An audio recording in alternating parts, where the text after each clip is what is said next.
Hello hi नमस्कार, कसे आहात? आणि हा राहिलेला व्हिडिओ मी आज पोस्ट करते.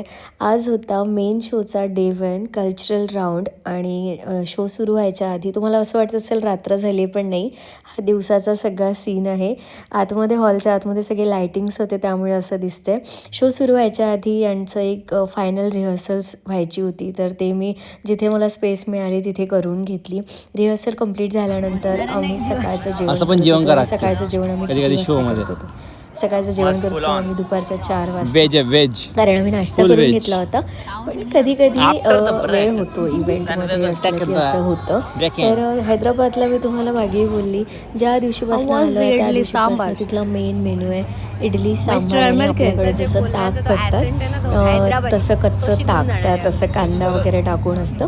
आम्ही जेवण करून घेतलं, जेवण फिनिश झालं आणि मग पटकन आम्ही हॉलमध्ये गेलो कारण संध्याकाळ झाली होती आणि शो स्टार्ट झालेला.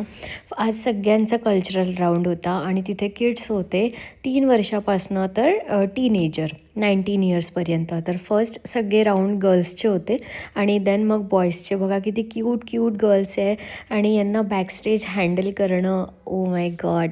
गर्ल्सचा कल्चरल राऊंड संपला, थोडा वेळ ब्रेक होता. मग ब्रेक झाल्यानंतर बॉईजचा कल्चरल राऊंड सुरू झाला आणि बॉईज एवढे बदमाश असतात, तो टॅग नंबरसुद्धा ते बरोबर ठेवत नव्हते. त्यांना वारंवार लावून त्यांना सांगावं लागत होतं, इसको निकालना नहीं है. आणि मी हिंदीत सांगत होती आणि त्या छोट्या छोट्या मुलांना फक्त त्यांची लँग्वेज येत होती. मग मी त्यांना असं बोट लावून लावून सांगत होती की इसको निकालना नहीं है, ॲक्टिंग करून करून. मला एवढं कठीण गेलं या सगळ्यांना सांभाळायला. आणि फायनली कौशल सर आले आणि कल्चरल राऊंडचा दी एंड खूप छान झाला. आणि रात्री 12 वाजता आम्ही घरी आलो. घरी म्हणजे हॉटेलमध्ये आलो. किती वाजले? 12 वाजून 6 मिनटं. आणि तेवढ्या रात्री आम्ही आलो, तेवढ्या रात्री आम्ही जेवण करणार होतो. आणि असा होता आमचा दिवस. भेटू तुम्हाला नेक्स्ट व्लॉगमध्ये. Bye bye.